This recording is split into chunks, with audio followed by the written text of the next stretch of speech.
Hello everybody, welcome to Q&A number 2. It's a series where I simply answer your questions. Let's get to it. Necrofraud, sorry if I say that wrong, wants to know, what's your take on the common perception in metal where poor production equals authenticity, I can say that right, / underground, whereas good productions is soft and unauthentic? That's interesting because I grew up in the early 90s listening to death and black metal, and there's this stigma that because those bands put out that production quality during that time frame, that's the staple sound of that genre. I personally disagree with it because reading interviews from certain bands, they just simply recorded with stuff with what they had. I remember reading an interview with Ishan of Emperor saying that even though they're proud of their records, but there's certain things they would have obviously done differently with production and budget. For instance, if you listen to Night Side Eclipse, the vocals are kind of the drums are really there, the keys are really there, and then if you fast forward to Nine Equilibrium, the guitar solos are virtually not even in the mix. They're just so low. They actually got it right with their last record, ironically. So the whole purist, if you will, it has to sound this way. If it's not, no. Just, I think the bands at the time just made the music they did and recorded the music how they did it. If it still sounded good and it was the way the genre should be, bands would still be recording that way.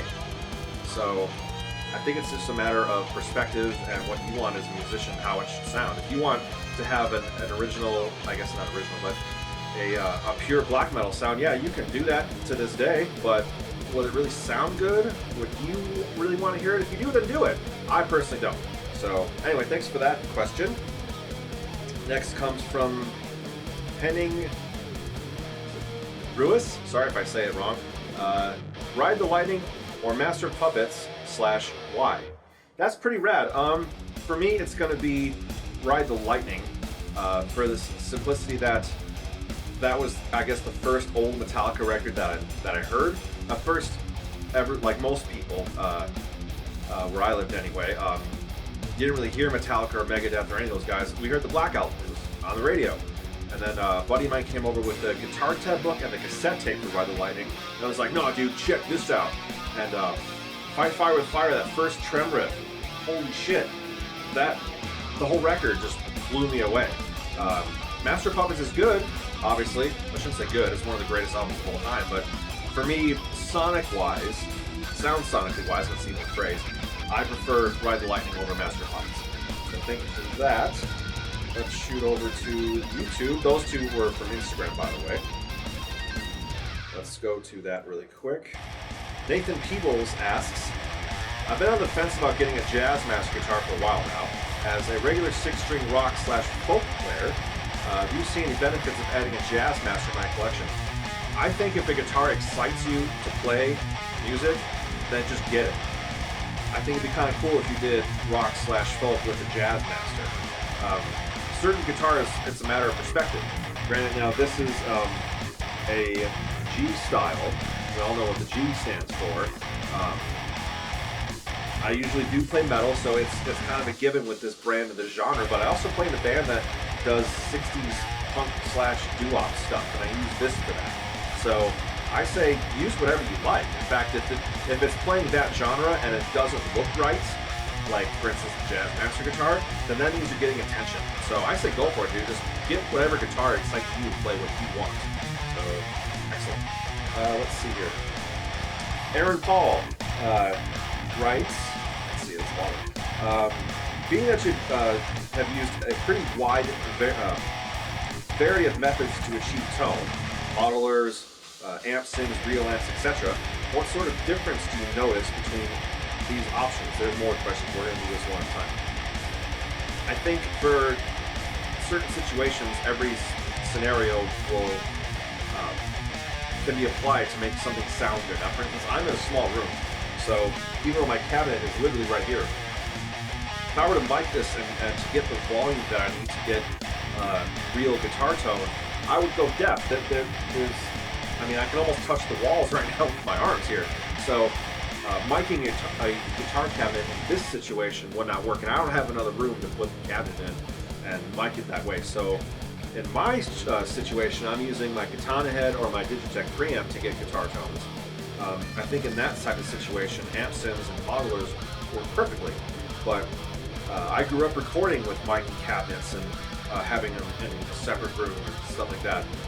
Do I prefer it? A little bit, but with this day and age, with how things have to be so quick, so fast, especially on YouTube, just get the best way possible to get stuff tracked and make it sound good so people can hear it on their phones or on their car or whatever. So I say just roll with it. You can also blend it too. I've done that. I've done real amps mixed with amp modeling and stuff. So I say just do whatever it is that'll get the right tone you want. And let's see, what are the pros and cons? I kind of mentioned that already. So yeah, I kind of answered that already. So yeah, that's that question. Just do what works best for your situation.